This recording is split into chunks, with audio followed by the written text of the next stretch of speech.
So I'm going to basically go over the admissions process and all the requirements for what we call the undergraduate pool. So these are the seats that are available for people who are applying using their marks from their bachelor's program.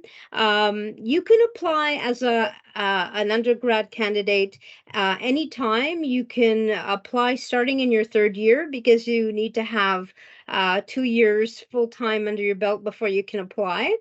And a lot of people apply in their third year, but you can apply after fourth year. You can apply after a growth year where you get more experience. You can apply 10 years later.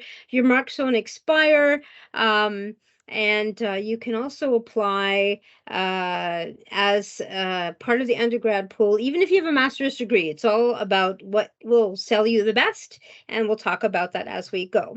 All right. So before we get into everything, I want to acknowledge the territory in which we reside. So I actually live in Guelph, about 10 minutes from campus, and the University of Guelph resides on the treaty lands and territory of the Mississaugas of the Credit. So we recognize this gathering place where we work and learn is home to many past, present, and future First Nations, Inuit, and Métis people. Our acknowledgement of the land is our declaration of our collective responsibility to this place and its people's histories, rights, and presence. Our school supports and adds our collective voice to the calls to action from the Truth and Reconciliation Committee on Indian Residential School to never forget, to hold governments and colonial forces to account, and to seek redress and healing for injustice. All right. So when we talk about the admissions process for the Ontario Veterinary College, we have to think about why do we have all these rules and all these regulations and all these things that we need you to do. And it's so that we can choose candidates who will successfully achieve the DVM curriculum competencies and as a result serve society's needs and go on to become qualified veterinarians with the knowledge that we expect of veterinarians. So this is our website. If you haven't been there, please visit the website. If there are any changes in the admission requirements or any changes in what we do, any dates that change, we're about to put up the dates for the interviews for next cycle or this cycle. If you want, it's going to be on our website. So the website is usually your first stop for finding about information about our admissions process. Okay, which is what I'm going to talk about now. So, like I said, I'm going to be talking mostly about the undergrad cohort, and we accept both Canadians and non-Canadians into the program. So we have 105 seats in the class for Canadians, and we have two what we call cohorts in that piece. So there are 100 students that are accepted from the undergraduate cohort. And like I said, undergraduate cohort just means that you're using the marks from your bachelor's degree to apply with. We have 5 people who are part of what we call the graduate cohort. And those are not, the graduate cohort doesn't mean I've graduated from my bachelor's. These are graduate students. So we accept 5 people that have done or are about to complete their master's or have done a PhD program or a master's in public health, all those things. The criteria for them is the same academically, although we also look at their marks for their grad studies, as well as what we call productivity, which is a big piece of their application. And if you're considering doing the grad cohort, I can talk more about that if you want, but I don't want to focus on it today. I really want to focus much more on the undergrad cohort because that's the majority of you in the audience, okay? So exciting news for the 2025 entry. We're planning on expanding the Canadian seats by 20 to allow another cohort, which will be called the Collaborative Project Cohort. And these will be students who will be from Northern Ontario and will do the first 2 years of the vet program at Lakehead University and then come to OVC for the second 2 years. So what we call them phase 1 and phase 2. will be in Lakehead, and then phases 3 and 4 will be at OVC. So that's very exciting. So if you're from a northern community and you're thinking of applying to the vet school, there's going to be a separate cohort just for you, and we're very excited about that. We also have 15 seats for international students, and international students are not Canadians. So if you're a Canadian, veterinary medicine is a little different than other programs. Each of the schools in Canada are what we call geographically locked. So what they do is they service the territory, and our school only accepts Ontario residents. So the definition for us is someone who's lived in Ontario for 12 months outside of post-secondary studies. So you can't be in university or college and accumulate time, but you can over the summers in between years, and you can certainly count time you spent in Ontario as a child. So if you are a dual citizen, and you don't live in Canada, but you did as a child, that can count. But if you're a dual citizen and have never lived in Canada, you cannot apply to our school because you need to have that Ontario residency first. So it's either Canadian with Ontario residency or not Canadian. There's no middle ground. So but it's, if you're not Canadian, if you are a dual citizen and you don't have the Ontario residency yet, it's worthwhile just because you'd pay so much less tuition to live in Ontario for 12 months and then apply. And, in those 12 months, you can do some cool experiences and grow and do a lot of interesting things. Okay. So that's the basic cohorts for the vet program. And then these are the academic requirements that you need to have in time for the application. So you have to have a minimum of 2 years full-time, and hopefully by now everyone knows that our definition of full-time means 5 courses per semester, not 4. The definition of full-time at university is 4. We understand that, but because the vet program is so content heavy, we want you to try to challenge yourself as much as you can in your undergrad. For instance, the first year of the vet program is equivalent to almost 7 courses per semester. So, we really like you to try to extend yourself and try to perform well while doing 5 courses per semester. And you have to finish 4 semesters with those 5 courses each. And then your 3rd and 4th years, you should still be full-time if you want any prerequisite courses to count in those semesters, but your minimum is 2 years. Okay. So in those 2 years, you have to do 2 biologies, and that's a very big category. We do have a list on our website of what courses fit under those categories for the Guelph University students, and you can kind of get a feel for what kind of courses, fit.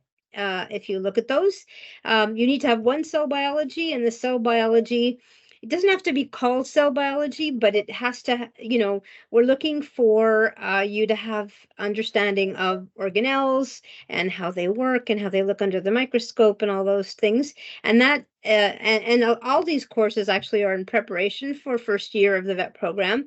So you take a course in first year called veterinary histology, and cell biology is really important to have under your belt before that. You need to have a genetics, a biochemistry, 1 statistics, and 2 humanity social sciences. And again, that category is very big. It can include things like languages. It can include things like psychology, anthropology. So in addition to understanding about animals and, medicine type biology courses, understanding how people tick is also extremely important, because so much of veterinary medicine is about working with people, because almost every animal you're going to deal with it comes with a human attached to it, right? So understanding how to communicate with people and leadership skills are really important. So we'd like you to have some courses that help you hone those skills as well. So if you want to have a course count as a prerequisite, it must be in a full-time semester, and it has to be completed by the end of December. So if you're applying for next fall, your courses have to be completed by this December because we need the final marks by March 1st. And if you're taking a course in the winter semester, you won't be done in time. So we need those final marks. So if you take them in the fall semester, you will have a final mark for your courses by that time, but not for the winter semester, or in the US spring semester, I believe it's called. So if you're not sure if your courses are equivalent, you can read over our website under academic requirements, and it explains how to do a course approval process, and you have to submit it to the ADM DVM email at the bottom of the slide. And send it in. There are only 3 dates that you can have them in, and they are usually dates that are before final course change. So please try to make sure that you have your course approval request done in time so that you can make sure that your courses are good to go. You can even do it before you take the course to make sure the content is suitable.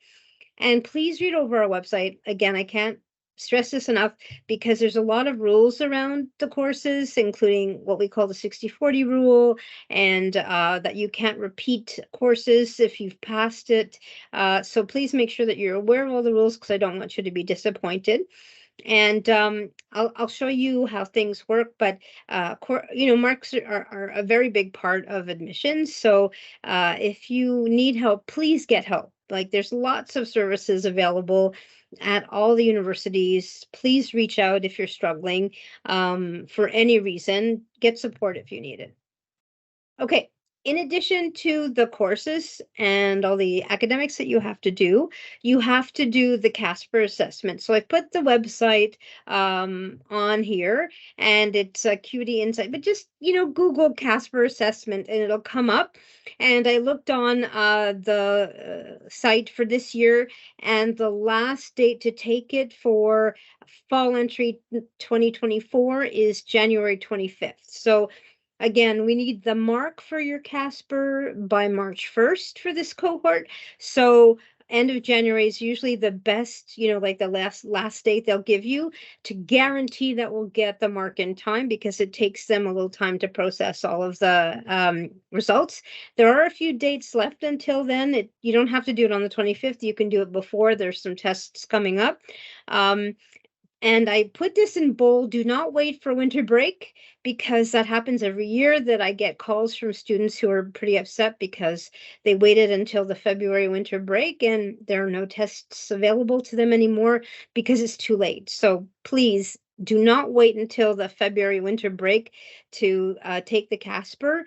You can take it during the summer. Too late for us today, but if you're listening to this as a recording, you can take the Casper in August. It opens up then. You can take it now all the way up until January 25th. So please remember, do not wait to take the Casper. And the version that you have to take, and it is on the website, is the Canadian Professional Health Sciences version. I know that in the US, there are some schools that request the Casper as well, but it's a different version. And unfortunately, this is the version that we require. We don't accept the other version of the Casper, so you do have to take that specific version. Okay, so once we have your marks and your application and everything else, your transcripts and all that, we look at your these 3 things first for the first ranking. So just a word of advice: you do get to choose which courses you put forward for your 8 required courses. So chances are, if you're in 3rd year of your bachelor's degree when you're applying, you have quite a few courses that probably fit in the category of biological sciences. So choose the ones with the highest mark. Don't choose a course that you think it will impress us in terms of content. It doesn't matter. You need to put forward your highest marks. Same thing with any of the other categories. You need to make sure that if you have more than one choice that fits in that category, choose the one with the highest mark, because it's a very competitive pool. All the other people applying are doing the same thing, so you want to put your best foot forward, right? So what we do is we look at your 8 required courses that you've chosen to put forward. We make sure that they're good. And then that becomes 37.5% of the first ranking. And you have to have a 75 overall minimum average for the 8 required courses in order to apply. That's our kind of cutoff. Then we look at the average of your last 2 full-time semesters. So if you have a semester that is less than 5 courses, then that will be taken out and we'll go to the next full-time semester, and we'll take the average of the most recent 2. And that'll be 37.5%. And then we take your Casper, which I just talked about. We take your mark, and Casper will send you what quartile you're in, but they send us an actual percentage, and that becomes 25% of this final ranking. So you can see that the marks in the first ranking are 75% of the rank, and your Casper is 25. So marks are still a big part of this first rank, okay? But that doesn't mean that people who have somewhat lower marks but really rock the Casper don't get an interview. I mean, it has shown to have a really significant impact on the selection, the process. So we're starting to see people with really great soft skills get interviewed over people who didn't do well in the Casper but had higher marks. So that does make a difference. Okay. So what we do after we get that ranking is we rank everyone from top to bottom, and we review the applications of the top 240. So what we look at is all the information what we call the BIF, so the background information form. I'm going to use the terms BIF from now on because it's what we call it, but that's what it is, background information form. So in the background information form, what you have is all the experience questions, like they ask you your veterinary experience, animal experience, and all the other experience you have, like jobs or, I won't say hobbies, I'll say more like involvements that you've had, like volunteering, things like that. And then we also look at your referee assessments. So you need to have 3 referee assessments. And what you do when you fill in your form is you give us the email information for the 3 people that you're using. So you have to ask them ahead of time if if they'll give you a good reference, and you need 2 veterinarians that you've worked with, and you need 1 other person. The 3rd person can be a veterinarian, but it should be someone who supervised you. And you also have to write an essay. So all of this material is reviewed before we invite you for an interview. And let me just see what okay, I'm going to go to that next. So just to let you know that a lot of people are, I don't know what I'll use the expression, they're removed from the island or taken out of the competition when they have issues with their application. The biggest issue we see are references that are not stellar, or references that are not appropriate.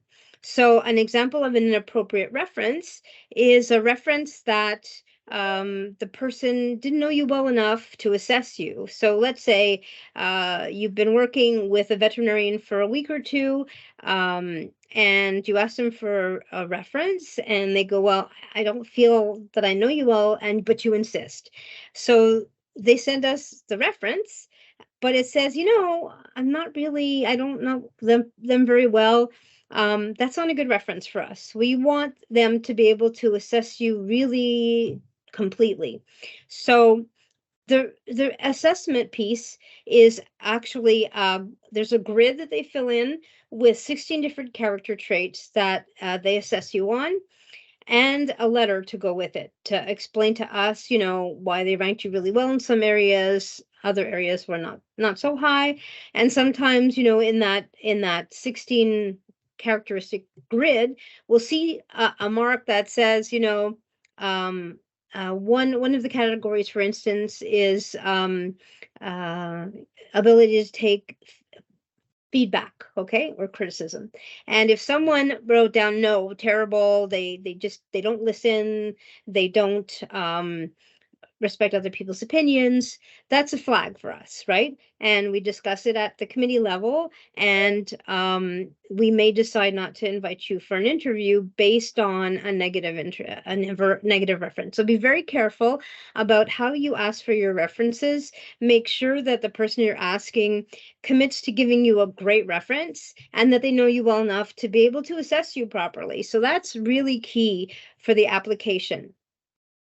The other piece, which is very rare, but it happens, is that you don't have one of the categories of experience. So almost every one of you will have veterinary experience or animal experience, but some of you may not have extracurricular activities. And you have to have at least one to apply. So that can be summer jobs, excuse me, it can be volunteering.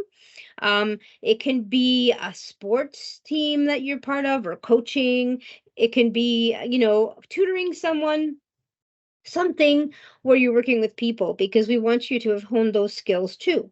So it's really important to us that you put that down. And yes, you can put stuff from high school in there too. Hopefully you've done some things a little more recently, but that, high school counts too. And again, the reason we ask you to do that is because we want you to have those skills, because they're really important for veterinary medicine. Not just, the academic stuff and the working with animal stuff, but the stuff that relates to working with people too, because you're going to have to work with people either as clients or colleagues. So important skills to have. Veterinary experience, we define all of this on our website, so take a look. But veterinary experience is very explicitly working with a veterinarian. It's not, I think I have a slide about this. It's not about, them being a faculty member that you did a course with. So for those of you at University of Guelph, you're taking mammalian anatomy, and you've met Matt Vicarius, but haven't really worked with him, he would not be an appropriate reference, even though he's a veterinarian, because he hasn't really supervised you, right? He's just kind of been your faculty member for a course. So keep that in mind.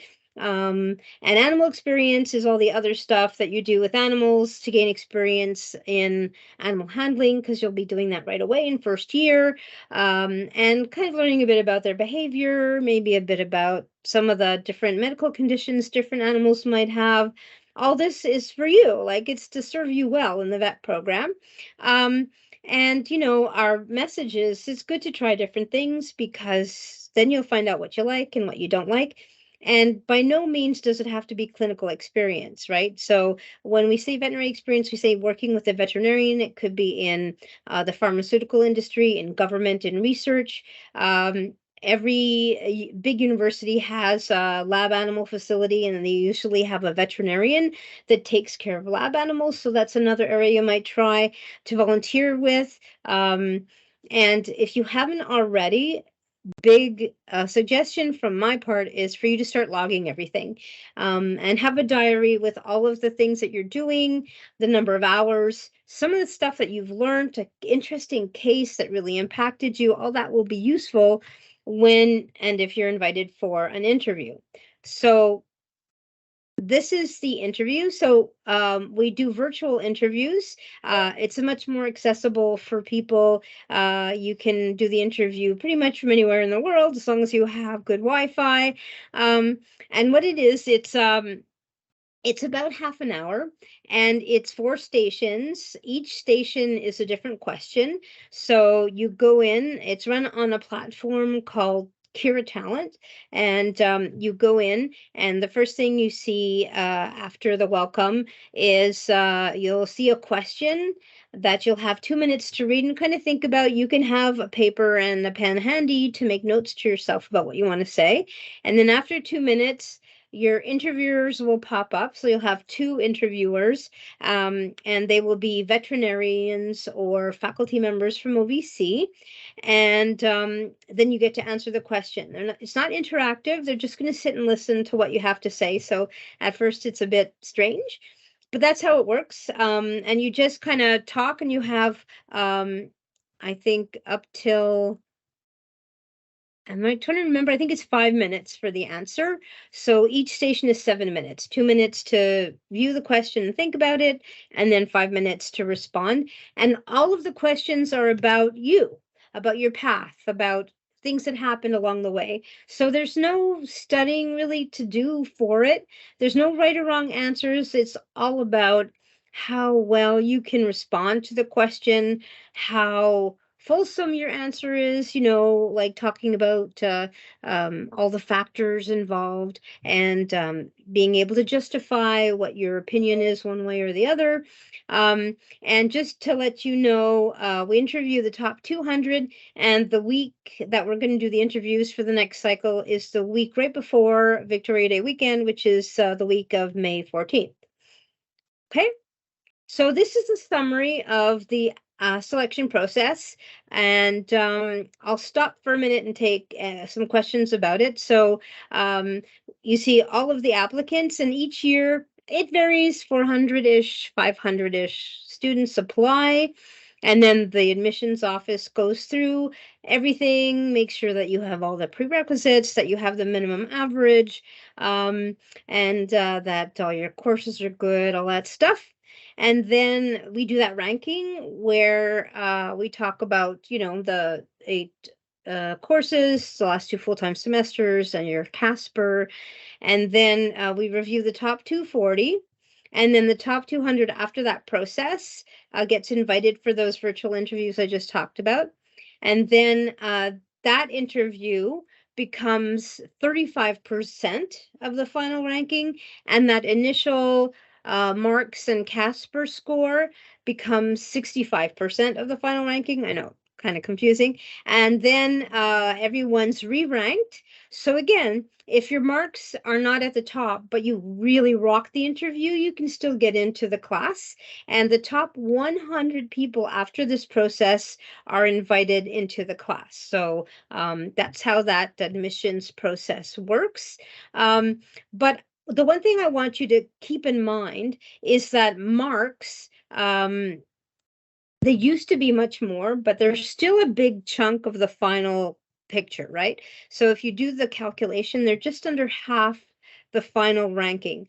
So marks are still really important. I know that people usually ask me what the average is, and you have to be competitive. So I would say that the range has gotten much bigger. We see kind of like a higher 80s all the way to like 90 and up, getting into the class. But there's a lot of ways you can tweak your application. Definitely the marks are important, but so is your Casper score, and so is your interview score. So one of the tips that I gave last year, which I thought was really interesting, was because the Casper test involves a lot of keyboarding, practice your keyboarding. They won't take marks away if you make spelling mistakes, but the faster you can keyboard, the more you can say, right? So that's always a good thing. I did forget to introduce someone in the audience. I wanted to introduce Raquel. Hold on, I'm just going to minimize this so I can go back to the thing. So Raquel, can you put your camera on so people can see you? So this is Raquel. She is actually on the admissions committee. She is the veterinary student. So every year we have a vet student on the committee to, bring the student perspective to the admissions process. And so if you have any feedback that you want to get to the admissions committee, she's your person. She also definitely hears it from people who get in the first year. And Raquel, your second year, right? So why don't you introduce everyone, tell everyone a little bit about yourself, and then I'll go to questions. Go ahead. Hi, everybody. I'm Raquel. I'm a second-year student. I'm originally from Ottawa. I went to the University of Ottawa, did my bachelor's there. After that, I ended up in grad school at the University of Toronto, so I applied to the graduate cohort. I also worked 2 years in between applying as well.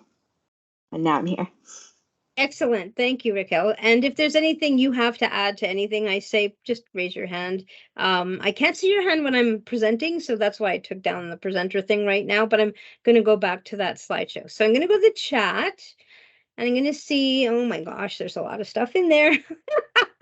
All right, I'm going to go to the beginning. Hopefully I answered some of your questions as I went. Okay, so the first question is, can you have 2 humanities courses, or is it one course of humanities and one of social science? No, it's interchangeable. So it's humanities or social science. So basically, you just choose the 2 of either category that have the highest marks. Is 4 courses with one of them being 1 credit course still considered full-time? So that's a good question. That would be if it depends on the credit weight of the semester, right? So if you had, I guess it's it's 2.5, right? So if you have 2.5 credits in a semester, that's considered full-time. It's not the number of courses that you take over the semester, it's the number of credits that count. So you have to always be taking 2.5 or more, and you always have to take, so for other schools, I guess it's 15 credit hours per semester if each single course is 3 on average. So that's that. Hope that makes sense.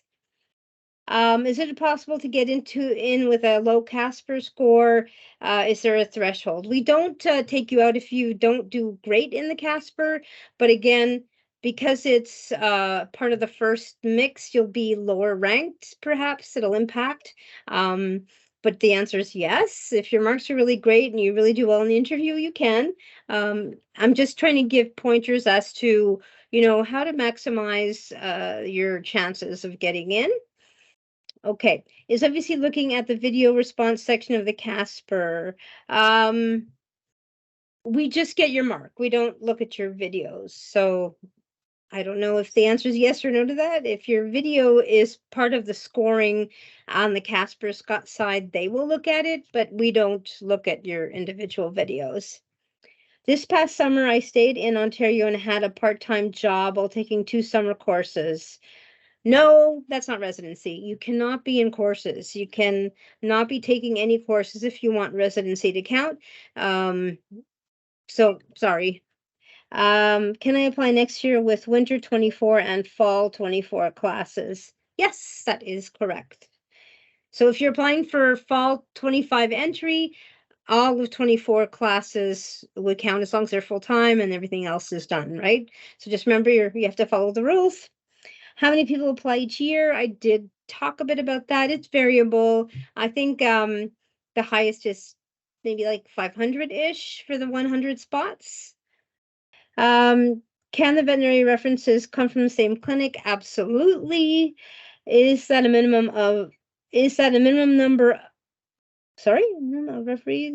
Okay, no, 3's the limit. So we only look at 3, don't submit more. In fact, the Canadian applicants don't have room to submit more than 3. So choose your best ones and be sure that they're going to be fantastic.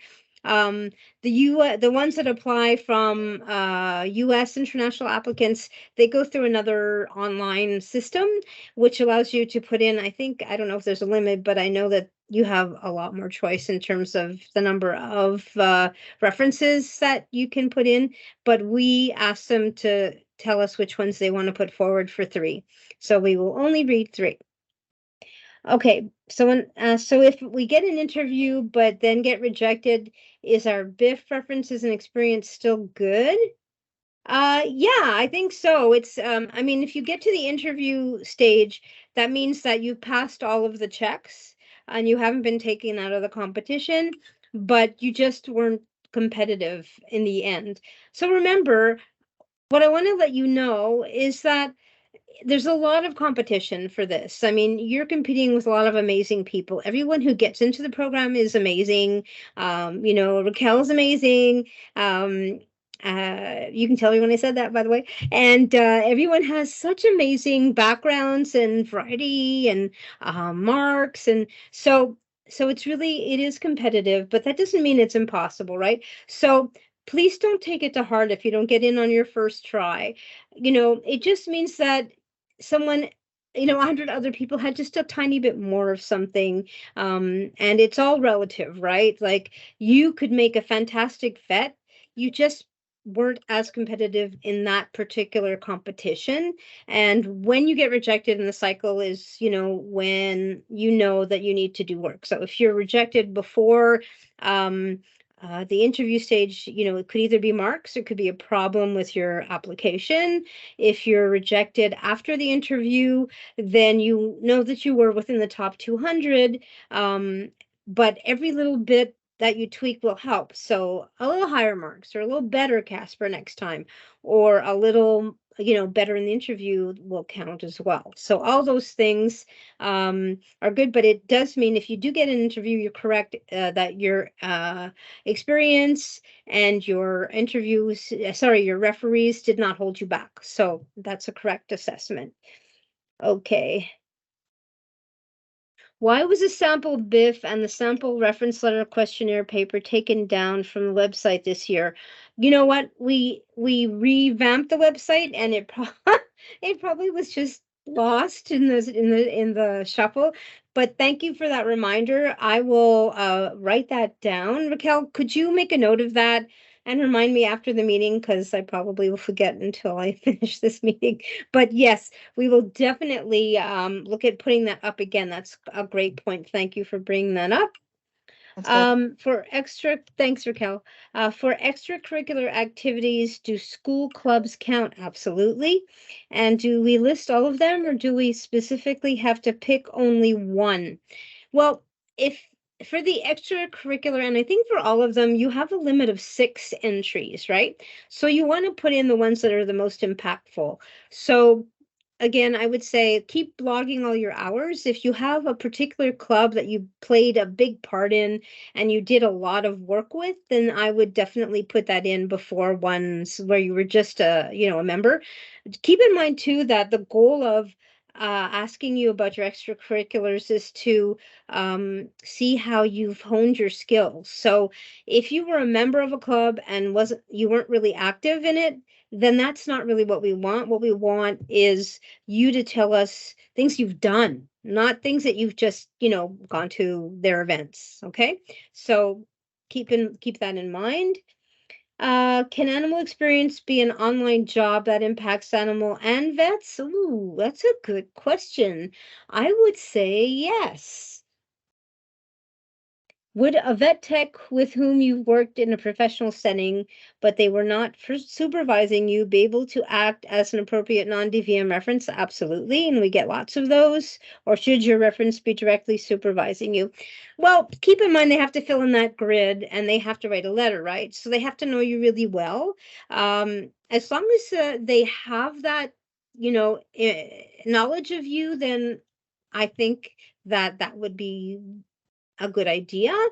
I think you have to talk to them about how comfortable they are giving you a reference and if they feel that they know you well enough. You can ask them that. It's very fair, right? Okay, being top 200 average grades. So there were two rankings, right? There was the ranking based on Marks and Casper, and then there's the ranking after with the Marks and Casper and interview. So the top 200 after, based on the ranking of Marks and Casper, with the people whose BIF had problems were taken out. That's the top 200. Okay, does that help? Oh, yes. That's good. Okay, OVC used to regularly publish admission stats. Will the institution release this information again in the future? No. We are not going to do that.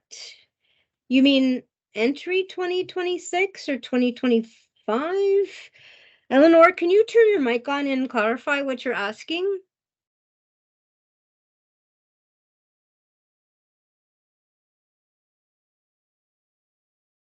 Hello? Eleanor, are you there? Yeah.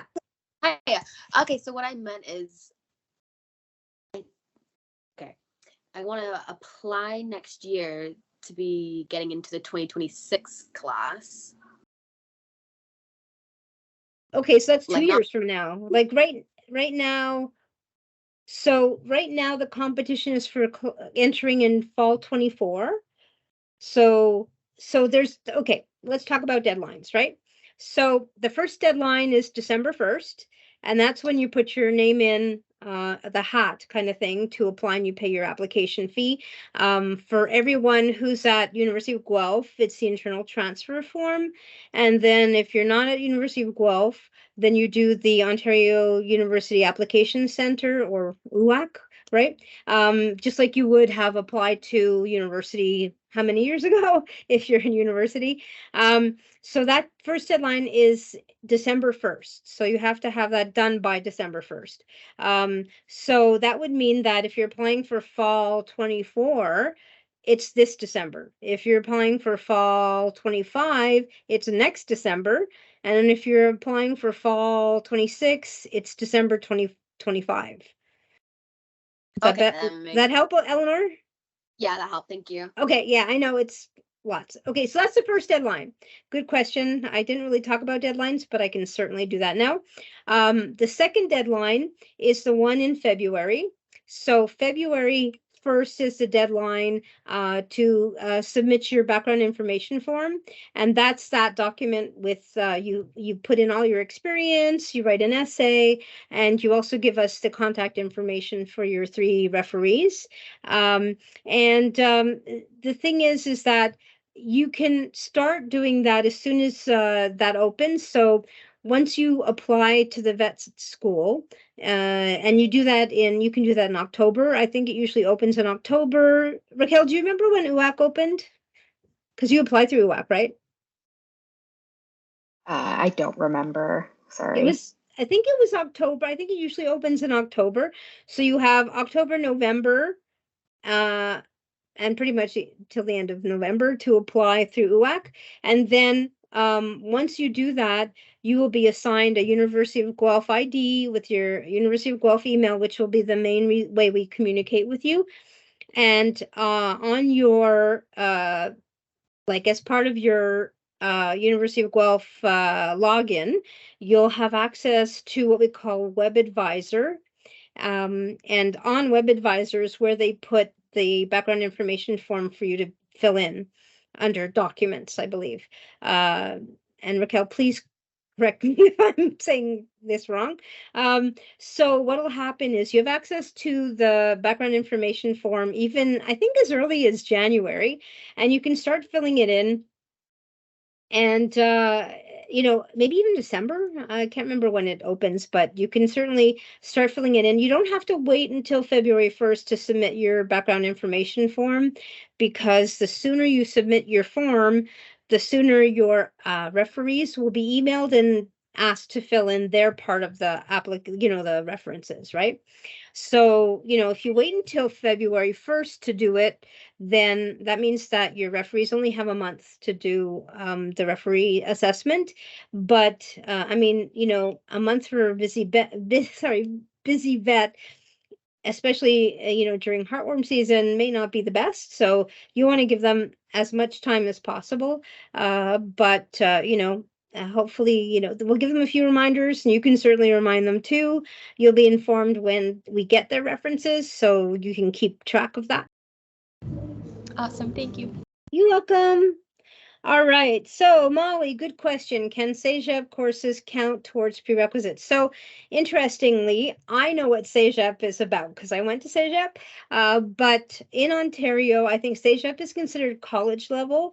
So they're not accepted as prerequisites for the vet program. It has to be from, are you at McGill? I think you said McGill. So they'd have to come from university. Okay, I'm going to wait to answer the rest because I do want to finish the slides. So let's just give it a minute to go over the slides, and hopefully I'll cover a lot of your questions, but I'll come back and I'll answer the rest. Okay, so let's go back and do this. Okay, so this is where we left off.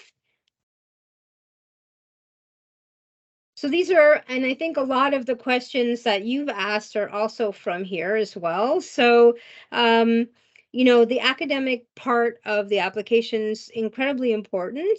It's not the only thing we look at, but, and I know people, get sick of me saying this because, it's true. But the best predictor of future academic success is past academic success. And I think every professional medical program, there is this, there is an element of academics that's going to be important. So that's not going to change anytime soon. So, like I said, if you're struggling, especially if you're in first year, it does get better. But do get support, do get help if you need it. Okay. Animal and veterinary experience. You did ask about the diversity. Sorry, my cats are fighting. But it's important for you because we want you to come into the program having tried quite a few things, because the actual career is so diverse, and you won't know if you like a certain career path unless you've tried it. You'll have lots of opportunity here to try different things, but you can even start getting your toe dipped into different parts of the veterinary career now. So by all means, try what you can. And I said, like I already said, make sure you start writing down everything you've done, things that you've learned, and all that stuff. We do like it if some of your experience is within North America, because that's what we teach. I know some of those, abroad type paid experiences are very attractive, but we do like you to have North American experience. All right, so very important referee assessments. We talked a bit about that. There's certain rules that you should understand about the veterinary references. You have to have worked with them. They cannot be friends or friends of the family, even if they're vets. It shouldn't be the vet that they only know you in the context of the vet that treats your animals.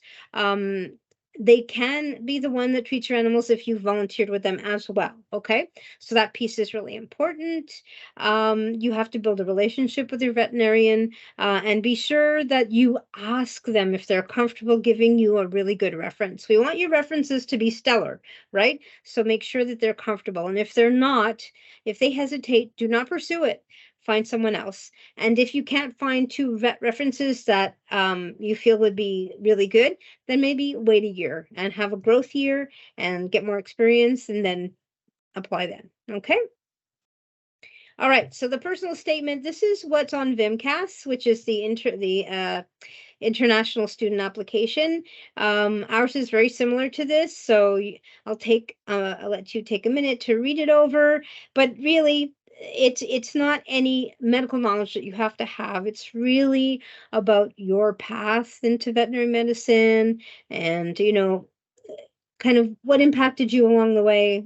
So yeah. This will be in the recording as well, so you really don't have to memorize it. If you want to take a quick picture, go ahead, but really you can access it through the recording when it goes up in a couple of weeks, okay? All right. And this is a question that someone just asked, so that's why that kind of made me move over to this section of the slides. So one of the things that is measured in all of the interview stations, I told you there's 4, they do measure communication skills. So that's really important. Anything that helps you develop those skills is good.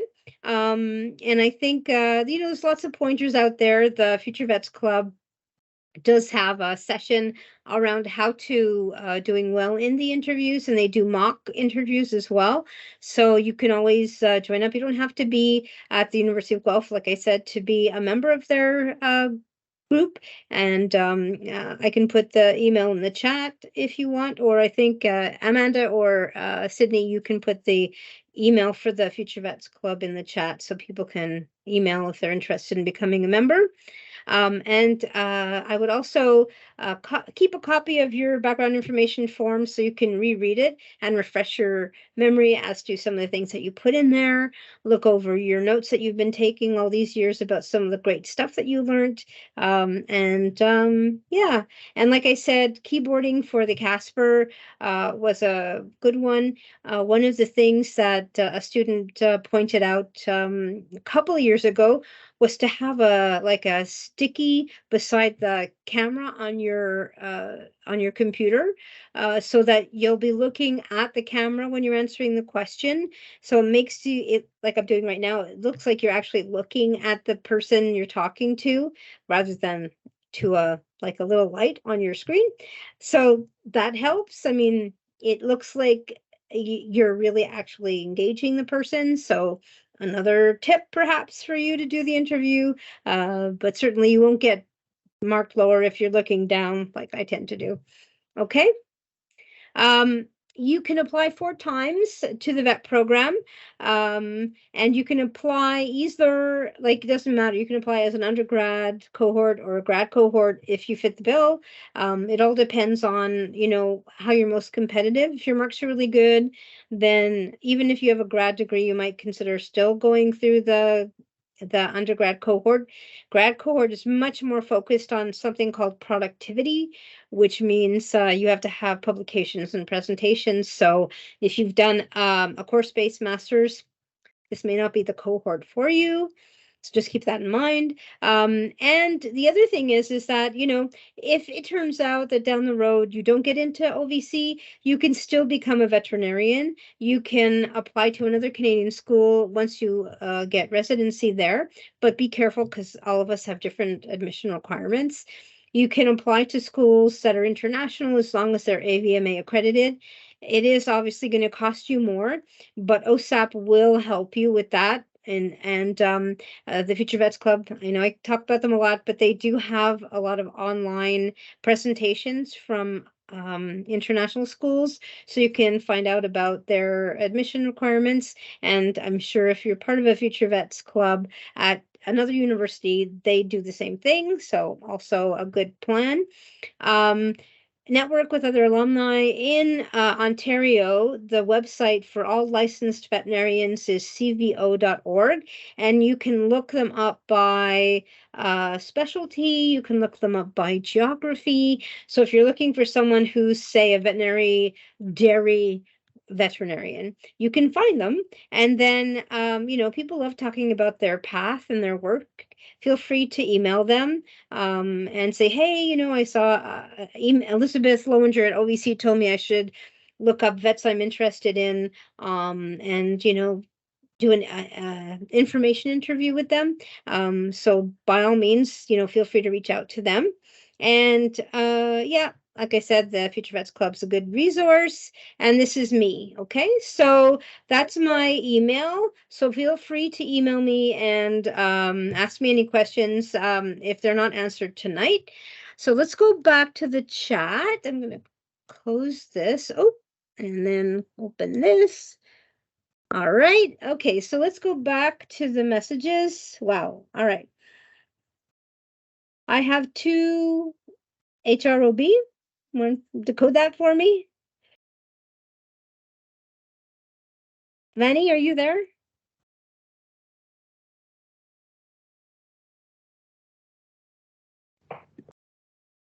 Yeah, Hi. Vanny, go ahead. Hi. Okay, so there are basically 2 like HROB courses. So they are basically like humanities courses, and I just wanted to know, I have 2 of them which I think are really good to put into my BIF form, but they are from the same level. So one is HROB 2290 and one is HROB 2090. Can I put both of them in? You mean as your prerequisites? Yeah, as a prerequisite for one of my for my humanities courses. As long as you got a really good mark in them and they were taken in a full-time semester, that's fine. Your prerequisites can come from any year. Okay. Even first year. But I mean, they both are the same level, like almost similar to each other, but they're the same level. Would that be a problem? No. No? That'll No, be okay? as long as they were, you followed all the rules, and yeah, that's fine. Okay, yeah, that was the one question. Thank you so much. You're welcome. Okay. Other Canadian schools have started specific admissions for rural medicine. Does OBC consider this in committee review? No, but I have to say that the new collaborative project with Lakehead has that in mind, that we're trying to recruit more rural vets from the north.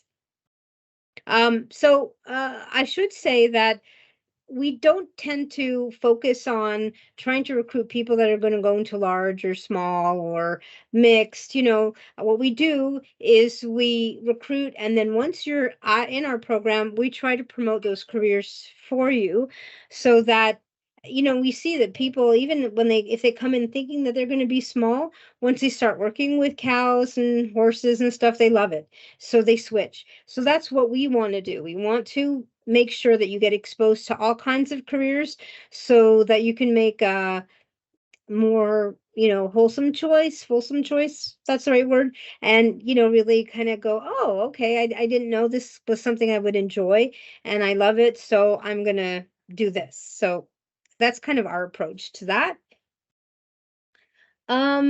So do we start applying after our fall semester but before our winter semester? Yes. So you have to have finished 2 full-time years. So usually the earliest you can apply is in the fall semester of your 3rd year, and then you finish the application in the winter semester.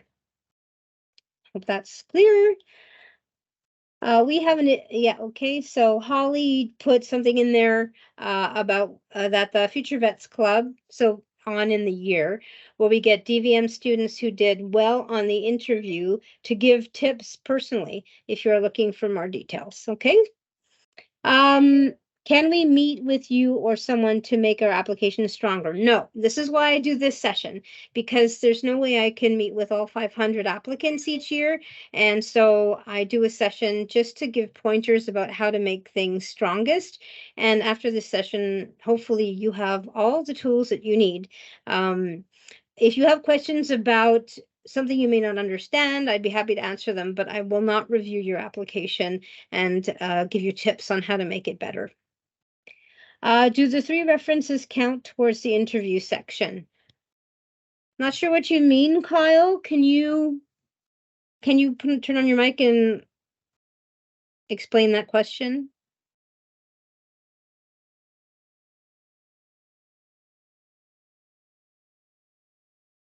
You hear Kyle?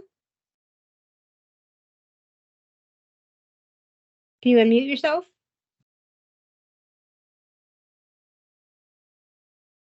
No, I'm not quite sure what you mean. Sorry. I mean, the 3 references are looked at before you're invited for the interview, so that's where that counts, but they're not brought into the interview. Like, we don't ask you about your referees in the interview. I don't know if that answers your question, but hopefully it does. Can I use a prerequisite from a semester that has a pass-fail course as long as the semester is otherwise acceptable as per the DVM website? Yeah, as long as the semester's full-time and the prerequisite has a mark. Like, we can't accept a pass-fail for a prerequisite. Does that answer your question, Deb? That help?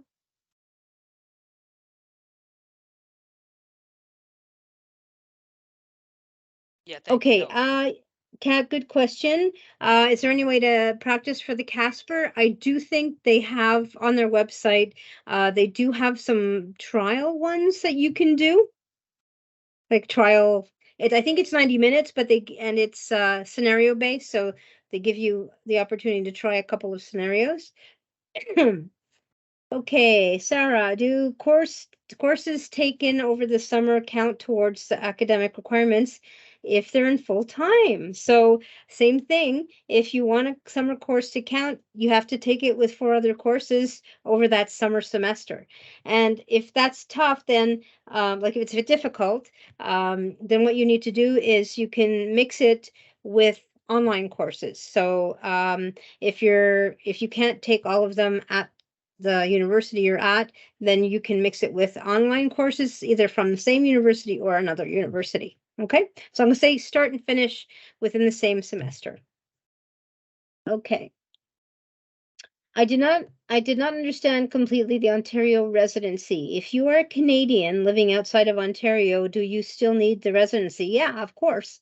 So you're either Canadian with Ontario residency or you're not Canadian in order to apply to our school. So if you're from another province, you have to have lived in Ontario for 12 months while not being in post-secondary education in any form in order to apply. So that may mean that if you really want to come to our school, you have to move here and take a growth year and get experience or work, establish the residency, and then you can apply. So you have to make sure you have that done before the beginning of January in the year that you want to get in. So if you're applying for next like entry next fall 24, you have to have done the 12 months by the beginning of January of 24. Okay. And that's true for all of the schools, and I believe in Canada, we're all like regional. So PEI, you have to be a resident of Eastern on Canada. Quebec, it's only, well, they're the exception. Quebec, you have to be either a resident of Quebec or you have to be francophone, but you have to take a French language test. So you have to be able to do the program in French. We're Ontario, Calgary is Alberta, and then Saskatoon has seats for BC, Saskatchewan, and help me, Manitoba. Okay. Yeah, I hope I didn't miss anything. And they do Yukon and Northwest Territories too. Okay. I just started grad school this semester. Will I still be counted towards the undergrad cohort? It's your choice. So you choose which cohort you apply into, but I don't think, Raymond, that you would qualify as a grad cohort because you have to be close to finishing your program. So yeah, you'd be undergrad cohort. Is it at least 2 semesters full-time or 2 years? 2 years. So 4 semesters have to be full-time. For the 8 prerequisite courses, do these have to be taken within the 2 years of full-time courses, or can these be taken, those courses also be taken in the summer as well? It has to be in a full-time semester. And don't forget, if you are like if you have an accommodation or something happens that you get sick or you're in an accident or something happens that you really can't do full time and you have documentation that supports that you can't do full time, you can ask a request academic consideration and get a part-time semester considered full-time for your application, but you have to do this before you apply. So please keep that in mind if you have to do that. There are a lot of free resources online. Practice your typing, practice asking questions that are similar. There are a lot of ethical question banks. Thanks for that, Raquel. I just want to make sure that you know that not all the questions are ethics related. Like if you go to the Casper website, you will see all of the different character traits that it tests for. So it really tests for a lot of really cool, like soft skills that have been also supported by veterinarians as being really important for the practice of vet med. So that's a great resource too. But thank you for that, Raquel. Is it still good to have 3 veterinary references? Yep, absolutely. Is it less favorable compared to 2 and 1 other? No, we don't care as long as they're great references. Are people more likely to get in with multiple tries? We don't look at that. We don't know. Each application cycle is blind. So we don't know if you've applied before, where you're applying from, how old you are. All that stuff is blind. So, we just look at your numbers. We just look at your, your BIF and your references and all that stuff. And, a lot of people get in on their first try, a little less on their second, but people get in on their third and fourth, keep trying. If you take a 5th year of your undergrad to try to get more competitive grades, does this affect your application? Yeah, sure, it affects your application because you have different courses that you can use in your application, but it doesn't hinder you at all. You just have to be careful that you're following all the rules, okay?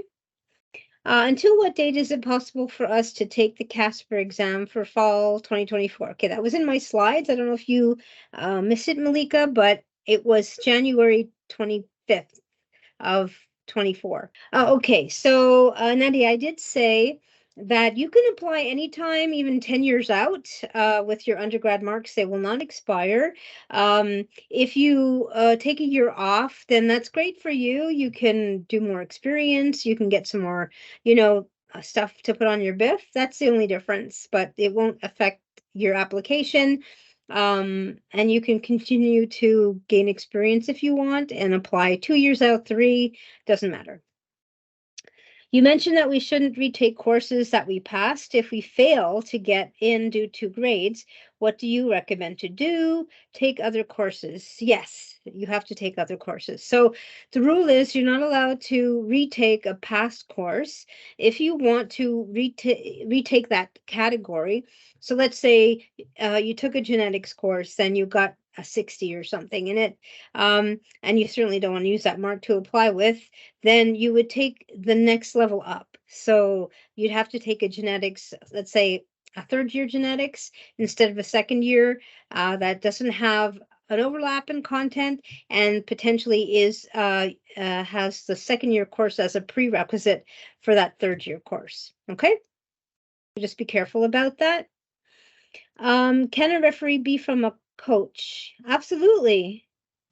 Yeah, it doesn't have anything, it doesn't have to do anything with animal work, right? So you get that stuff from the 2 vet references. Your 3rd can be totally like not veterinary related, because they'll have they'll be able to assess maybe some different stuff, and we like that, but it doesn't have to be. It can be a vet too. It's really up to you. All right. I have work experience, volunteer experience, and veterinary experience at the same place. Can I include this all? Absolutely.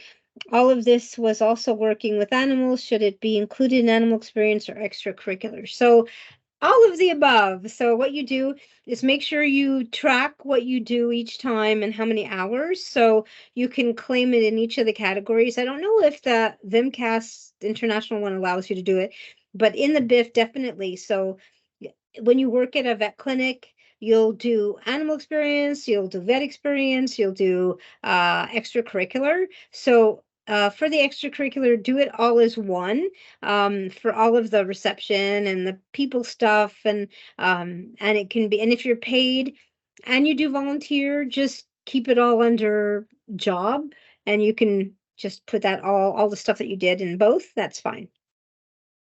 Do applicants on their 2nd attempt view differently than those on their 1st attempt? I've already answered that, Catherine.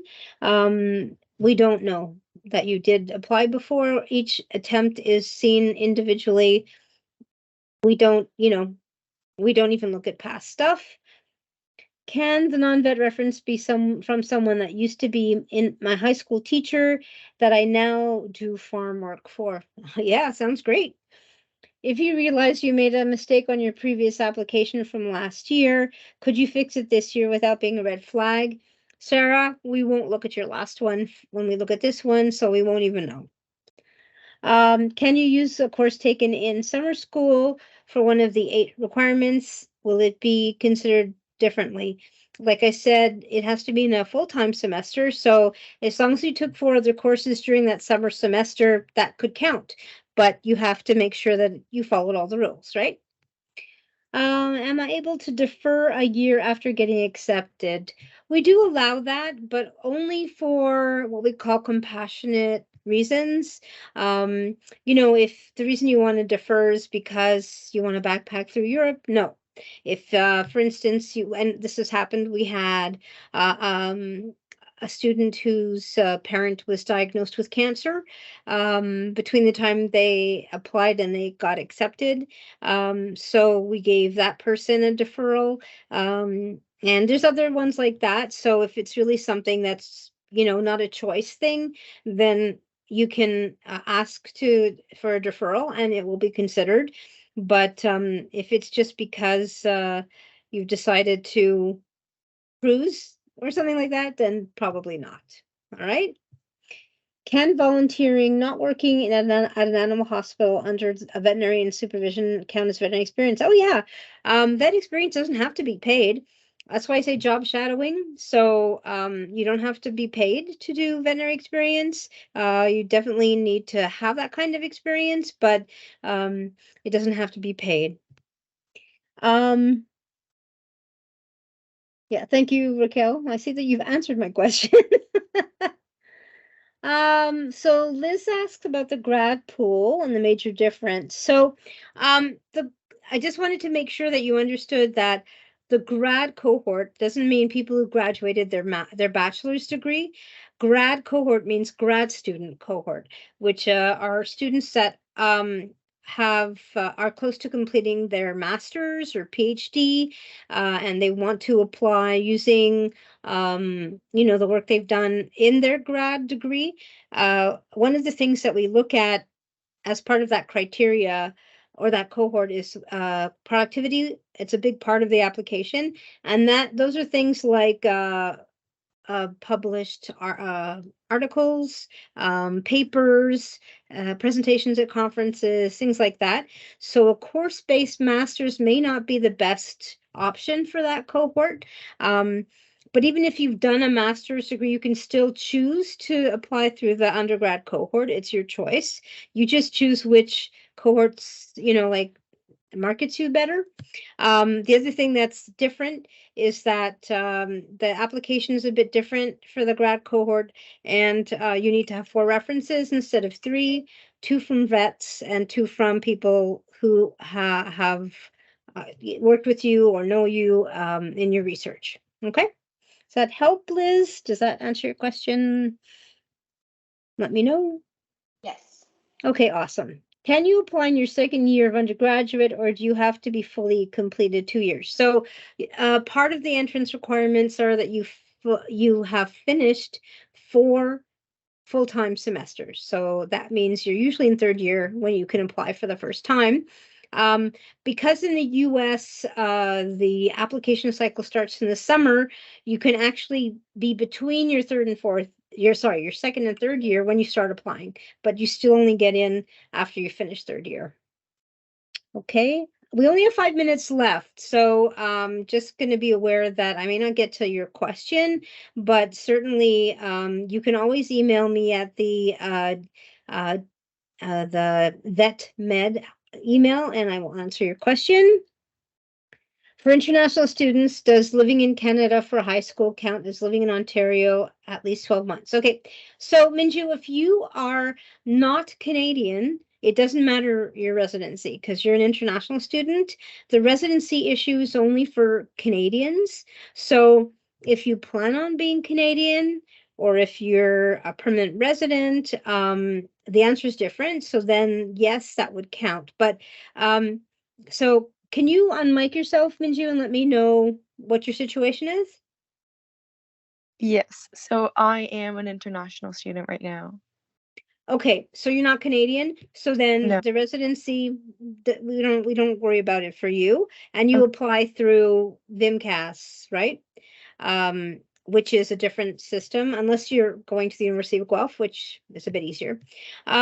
So for you, just to let you know, and this is probably not going to help anyone else in the room, but so if you decide to become Canadian in the meantime and apply for citizenship, then you have to accumulate 12 months of Ontario residency before you can apply. So that residency will only start counting the day you become a citizen of Canada. So, yeah. Okay. Yeah, so if you're if you're thinking of doing that, think about it because first of all, great news, your tuition is going to be so much less, which is yay. However, it also means that you have to start on your road to the residency. So you can accumulate 12 months over summers if you're in university, or wait until you're done your bachelor's and then stay in Canada and get experience, stay in Ontario and get experience and then apply. Okay, thank you so much. You're very welcome. Good luck. Okay. Where will we find the recording later? So OVC has a YouTube channel and it'll be on there. You should be able to Google it too. Okay, thank you, Amanda, for putting the Future Vets Club email there. Raquel put up the definition of residency. Okay, so good question. Can you transfer to OVC after 1 year at an international vet school? No, you can't. And we really don't have room for anyone else in the program. So the class is going to be pretty full, especially in a couple of years when we have 20 more students. But no, you have to reapply. And you can. We've had people who left their international school if they applied to OVC and got in on their second try. But you can't transfer from one program to the next. If you apply as an undergrad with a grad degree, can you use courses from your grad program as prerequisites? So, good question, Chantel. So I believe you're allowed to take one undergrad course per semester as a grad student here at Guelph. Okay, don't quote me, I may be wrong, but I think that's true. You might have to ask for permission. So the answer is you have to be a full-time student, registered full-time grad student. It's different with the courses. You don't have to take 5 courses, but you have to be doing like research and stuff. And if you take a course that could be used as a prerequisite, you can use it. You just have to reach out. If you want to use a grad course, you have to make sure it's usable. So you'd have to get it assessed by our registrar's office. Okay. Does the productivity portion in the grad court have to be published during my time as a grad student, or would it still be count if I graduated and continues disseminating my research? I would say it's at the time of application. If you have something published, then that's great. If it's been submitted, we look at that too. Submitted, we don't look at. Okay. All right. Well, it's 7:30 now, unfortunately. So I'm going to bring this meeting to a close. I want to thank everyone for being here. And certainly you can find me on the website. You can give me a call if you have any questions that are really burning questions. And my email is vetmed. It's not typing. vetmed@uoguelph.ca. Okay, I put that in the chat. And I'm really grateful to all of you for being here. I really appreciate you taking the time to spend 90 minutes on a Wednesday night with me. And good luck to everybody. And make sure that you've read over our website and that you know the rules. Any parting thoughts you want to share, Raquel? Good luck, everyone. Okay, guys, have a good night.